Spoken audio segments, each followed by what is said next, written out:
Insurgent sometimes raises its huge head, a monstrous mystery lurking in life's deeps, the mystery of dark and fallen worlds, the dread visages of the adversary kings. Yeah, this is extremely powerful. So, insurgent here is something rebellious, Okay, something that revolts against.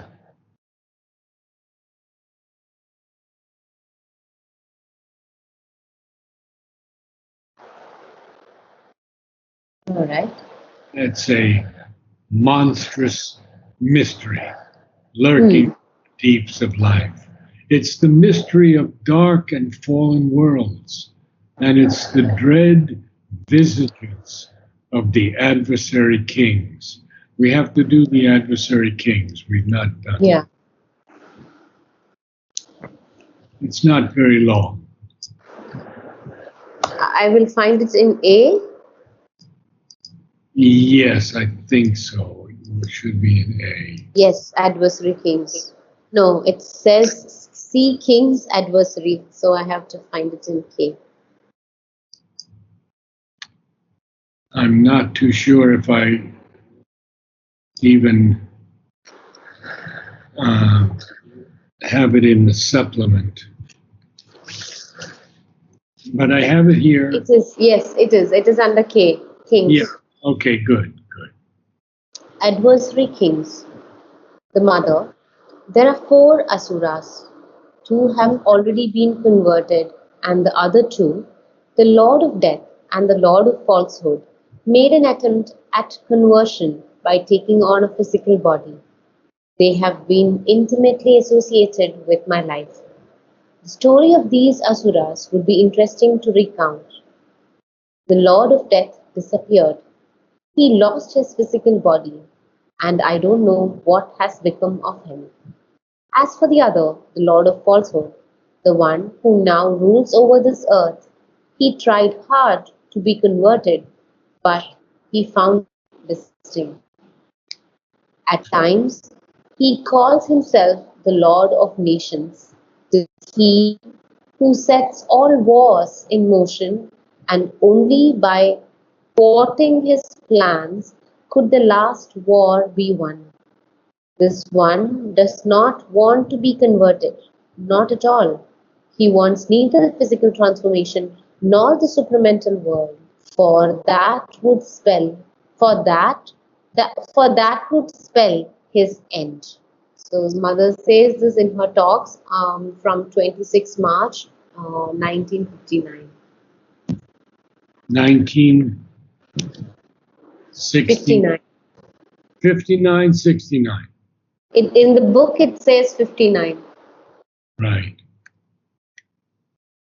You see, Mother met with all of them, Mm. and she wanted them to be converted. Mm. But the Lord of Death and the Lord of Falsehood, although they made an attempt at conversion by taking on a physical body, because that's the only way they could make an attempt at it. Mm. These gods, these lords, have to take a human body Mm. to be converted. Mm. So Mother says they have been intimately associated with my life, Mm. with her life. And she tells the story of these asuras in greater detail in other areas, and one day I'll find them. Okay. And then she says the Lord of Death disappeared Mm. and lost his physical body, and she doesn't know what has become of him. Mm. Isn't that interesting? Yeah. That the Lord of Death would disappear. Well, we know Yeah. that he disappeared. We know that he disappears in Savitri, and we know that Savitri conquers him, and his body is eaten by light. Incredible line, eaten by light.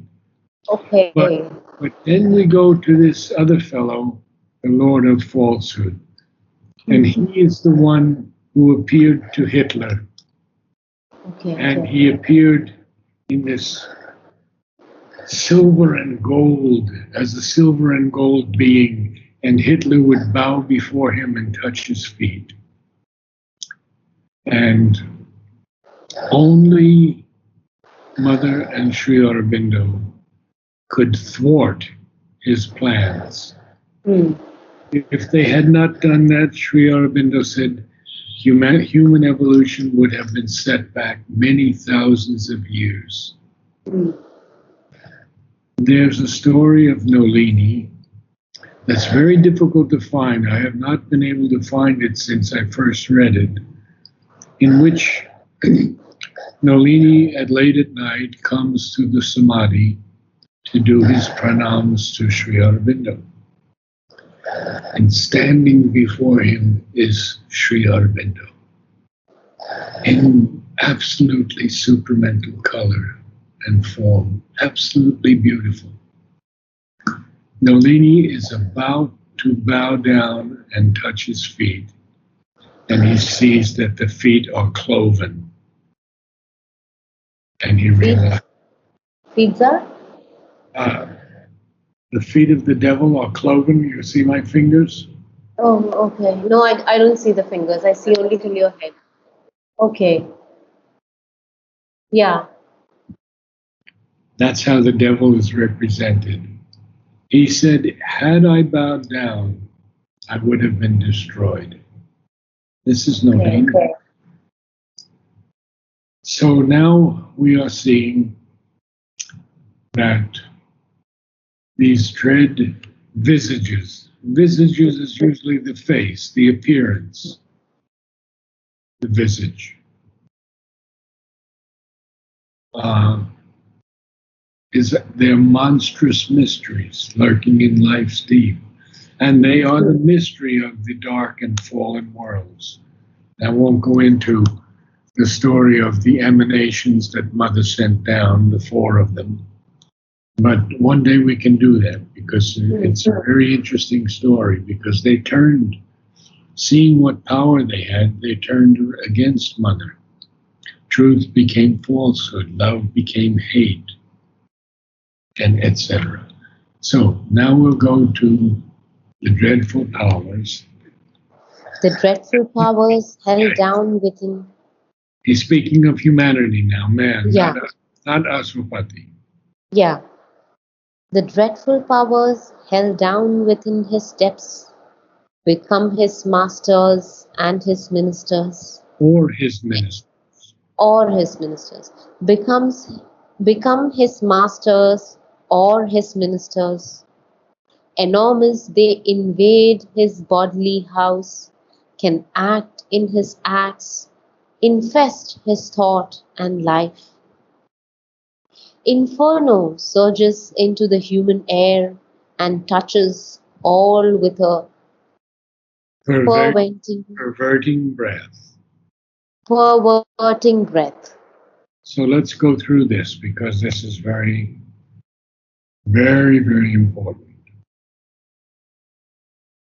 Mother says, and Sri Aurobindo says, that there is a titan, almost an asura within each of us.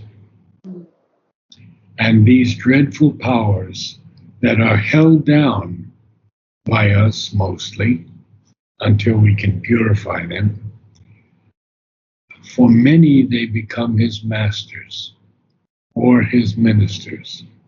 And therefore we see this unbelievable evil in the world, because they take over man's bodily house, his body, they take it over. And they can act in his acts, and they can infest even his thought and his life. Oh. To infest a person's thoughts, to invade them, to invade their thoughts, to haunt them or overrun man's thoughts. They can act in his acts. And that's how you see these serial killers. That's the way they act. It's not them, but it's a being in them. The masters, his masters or his ministers. They are dreadful powers. They invade his body. They act in his acts. They even infest his thought and life. Now, again, Sri Aurobindo uses inferno as a noun. And inferno here is the place or the condition of hell, the infernal regions. Okay. Now, he says that inferno surges into the human air. So this hellish region surges up into the human air. And then we have the word surge, which is a rushing or swelling like the sea, to rise up by a swelling force. Yeah. And it touches all with a perverting breath. Perverting here is something wicked, something distorted.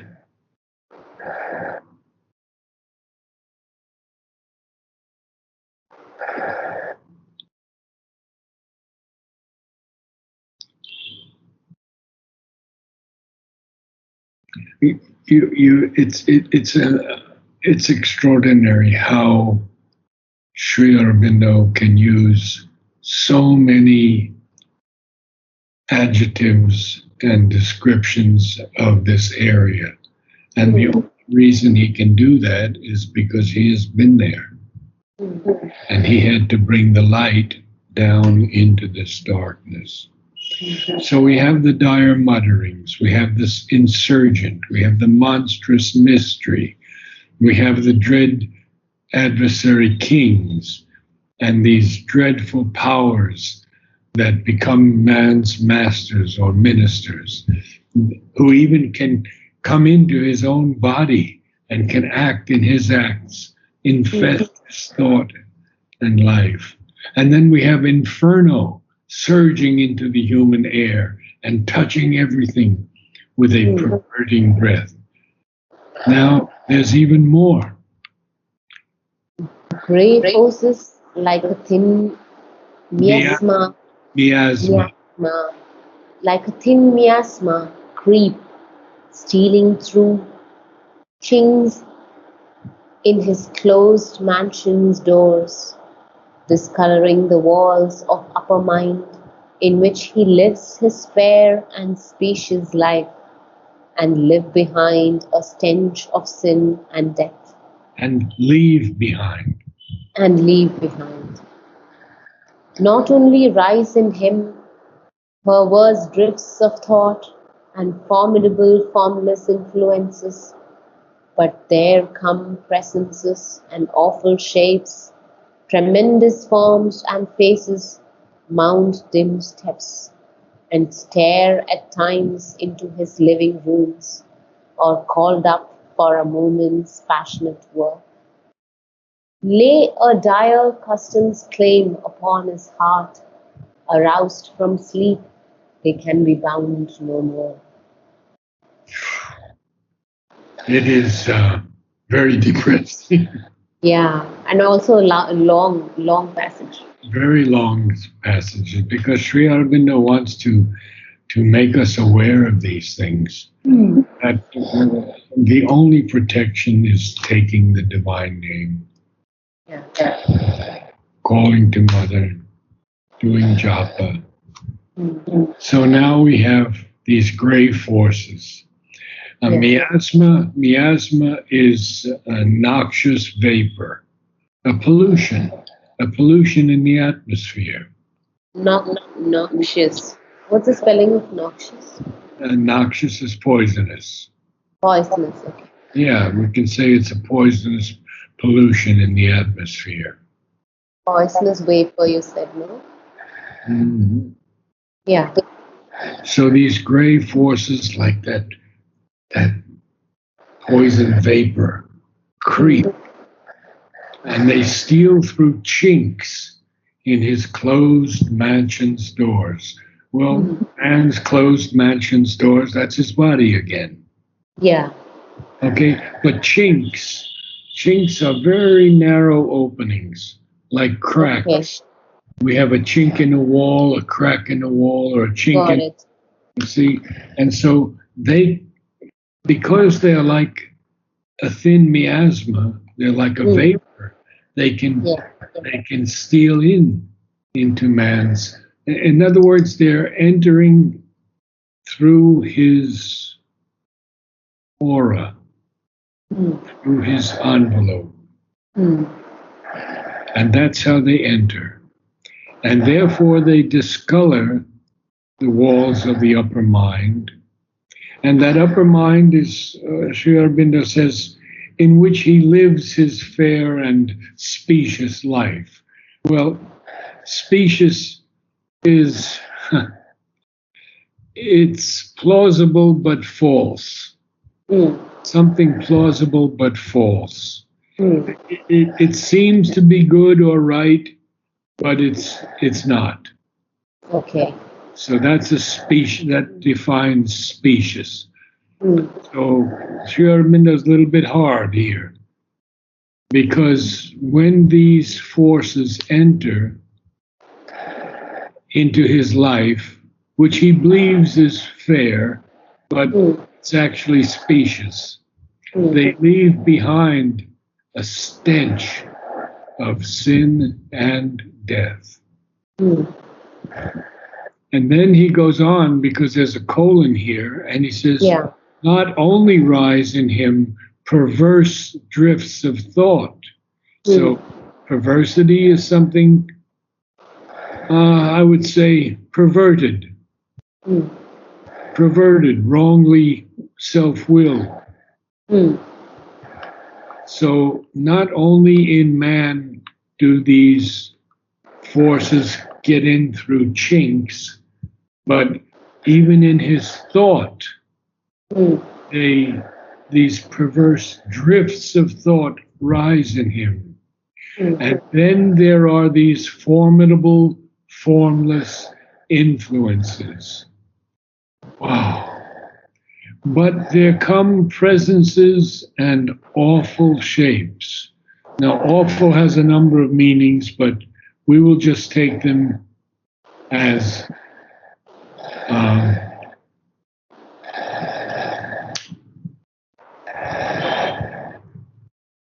presenting awe.